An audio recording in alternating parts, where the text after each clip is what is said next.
So fire's fun, right? What if you could be a pyromancer in Minecraft? That'd be pretty cool, wouldn't it? Well, today I'm going to show you a mod that allows you to do that. The Pyromancer Origin, created by the user known as T in the Origins Discord server, using of course the Minecraft Origins mod. Whilst the Origin was created for use in 1.17, I did test and play this Origin mostly in 1.18 throughout the creation of this video, and I can say that it works mostly fine. Anyhow, let's get started. Starting off with, we've got the Firebolt ability. The Pyromancer fires 4 orbs of flames in very quick succession. This ability is essentially a rapid fire flame cannon that is very quick to activate. It's got a very minuscule cooldown that you can use pretty much every couple of seconds. I think it's around like 1-2 seconds in between each use of the ability, and you can shoot out 4 orbs of fire at the same time. It's kind of like those blaze flames that blazes shoot at you when you're getting into that range of fire. It's basically what you get to shoot. You get to shoot flames, you know, pretty self-explanatory there. This does require the use of your middle mouse button, so when you press that you can shoot the flames, as you would have noticed with how I picked up on the skeleton egg when I was playing around with it. Another cool thing is the fact that this can actually hit Endermen. The flying flame orbs can actually hit the Enderman, meaning that you can actually use ranged attacks on an Enderman. Ironic, that one doesn't happen too often, eh? They hate arrows, but fire, they'll get hit by it, no problems, no questions asked. Overall, really good ability, pretty damn useful if I do say so myself. Because who needs melee when you can just shoot flames, rapid fire style? Next we have the Inferno ability. Basically, the Pyromancer uses an Inferno flame to gain another jump. Now this isn't exactly a jump in the sense of what you would think it is. It's more like a dash more than anything. It's a directional dash though, so if you're looking up, it can act like a secondary jump. But one big thing to always keep in mind is that you still take fall damage as this Origin. So I mean that if you do use your secondary jump / dash to go a little bit higher, or a little bit further, you will take fall damage if you go too high, or you jump off a cliff with the extra speed of the dash. So just keep that in mind, be very wary of it. But this is more of a directional dash than a jump, but it's still pretty useful nevertheless to have as a double jump, quote unquote, because it may help you get to the other side of a cliff or something like that a little bit easier and a little bit quicker, and less likely to fall off the edge of something because you can quickly just jump back to your own thing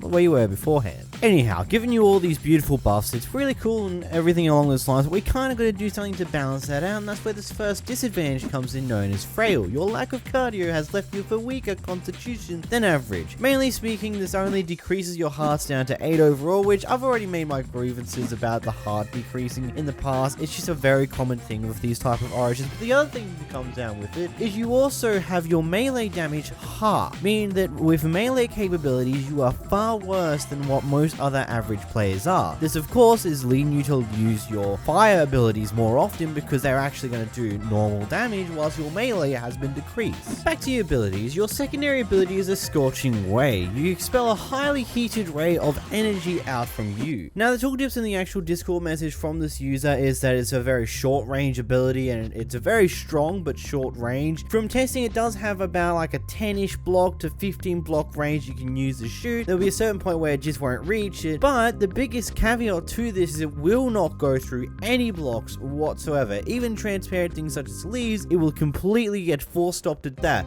Even if it's like a small slab right in front of you, it will get stopped by that. So basically you have to be very precise with how you're aiming, but it does do a fair bit of damage, being able to two-shot a majority of mobs that you will come across, aside from stuff like golems. But hey, it sounds like it's time for another disadvantage. It's a disadvantage known as Dark Magic. Items that have a cursed enchantment on them will do 3 extra hearts of damage to you. Yeah, that's right, this Origin is actually giving a use for cursed items. Of course, it will only function like this against anyone who's a Pyromancer, but I mean, keep that in mind. If you have a cursed item and you're versing someone who you know is a Pyromancer, you can do some extra damage with these weapons. Anyhow, now that I've quickly disappointed you with another disability, let's go to the Nether for our next set of abilities. Now this next ability is called Elemental Resistance. Your training with heat has granted you the control of flowing magma. So of course, self-explanatory, you're immune to fire because, well, you're a fire mob. You create fire. Kinda makes sense. You're also immune to magma blocks because, again, makes sense, you shouldn't be hurt by fire. The next thing is the cool bit and the reason why we're in the Nether. You're immune to lava, but not only that, when you're in lava, you have the ability to see in said lava pretty damn well, and you also have super speed lava swimming abilities as well. Yeah, that's right, you can swim extraordinarily fast in lava, and it's not just like a simple speed up in swimming to match the swim speed of like how most players would swim in the ocean. No,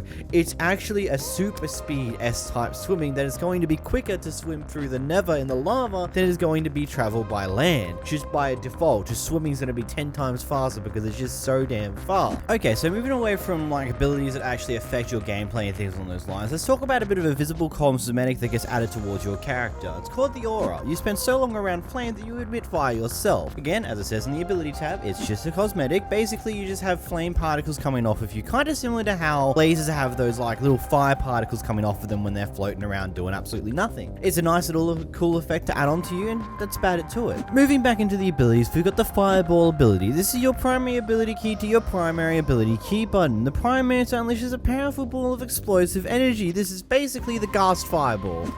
Well, I guess that'd be overselling it a bit. It is kind of like the Ghast Fireball. It is a singular fireball that has an explosion attached to the end of it that also leaves a bit of fire on the trail. It's just nowhere near as strong as what the typical Ghast Fireball is. It is about like 75% of the power of a Ghast Ball, give or take. It's pretty powerful, but it's not overkill. It's not something that's overpowered and something that would become a very piss-taking annoyance because it doesn't leave as much fire. In fact, if you hit a tree with it, it actually doesn't seem to leave fire. I mean, I hit the same tree like 5 different times and no fire was ever left. Maybe that's just the case of that tree, but fire doesn't seem to get left as much as what a Ghast Ball would do, nor is the explosion anywhere near the size of a Ghast Ball, and then the range also seems to be a bit of a limited one on whether it would actually do any explosive damage or leave any fire behind. So ultimately, it's a weaker Ghast Ball. That's the best way to say it. Best way to go around it. It's just a weaker fireball overall, but to combat the fact that you also have the fire machine gun ability on your middle click, as well as a fire laser on your secondary ability, all your abilities constitute with fire, so it makes sense that the fireball that you have isn't as powerful as a typical Ghast Fireball. Overall, this Origin's strength is ranged combat. Because of all the fire ranged abilities you have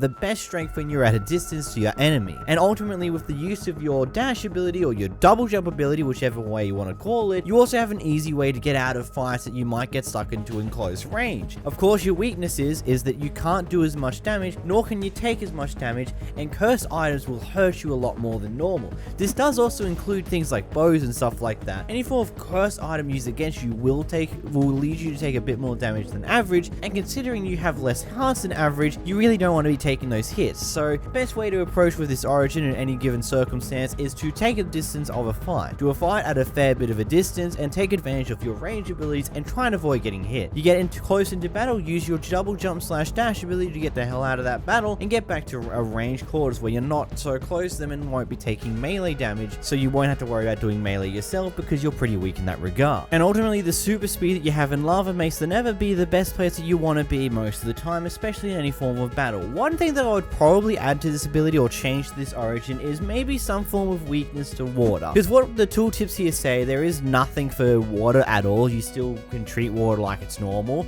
I wouldn't say make water do damage to you or anything like that. Maybe more it slows you down in water, you can't swim as fast, or you get weakness while you're in there. Something just to make it so that being in water is not a good idea for you, because it does do something to give you another disadvantage. Either way, if you did enjoy this video, make sure to hit that like button down below, make sure to hit the subscribe button, and pick a video on screen now, and goodbye!